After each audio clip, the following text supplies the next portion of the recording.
Entonces empezamos por algunos conceptos básicos para, sobre todo, las personas que se aproximan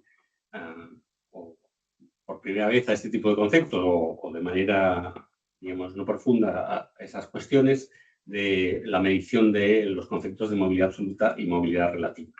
Entonces son finalmente dos formas de dar cuenta de la idea de la movilidad social que se plantea para analizar los cambios más de carácter estructural de las sociedades, por tanto, cambios que se plantean entre generaciones, entre la clase de los padres y la clase de los hijos e hijas, y el análisis comparativo de esas posiciones de clase permite dar cuenta de esos cambios y esos intercambios y, por tanto, esa movilidad de carácter intergeneracional que también eventualmente se podía vincular a análisis también de movilidad o cambios de forma similar, pero en términos intrageneracionales con respecto a las personas, por ejemplo, que se insertan por primera vez en el mercado de trabajo y se analizan en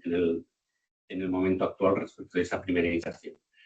Eso nos permite dar cuenta del fenómeno de la desigualdad desde este punto de vista más estructural, más macrosocial, más de largo recorrido de las sociedades para dar cuenta del grado de apertura social de esas sociedades, pero que plantea dos miradas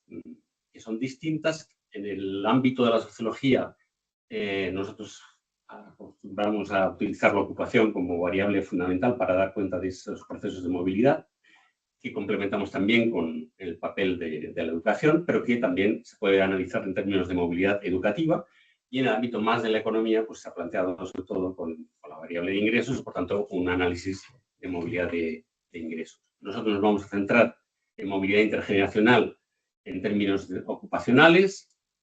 entre la clase social de origen de los padres y madres y la clase de destino de los hijos e hijas. Y eso se puede analizar en un primer momento para analizar esos cambios de posiciones de clase y de la estructura, por tanto, social, calculando simplemente la movilidad ascendente, descendente y la inmovilidad o reproducción social en ese análisis entre orígenes y destinos.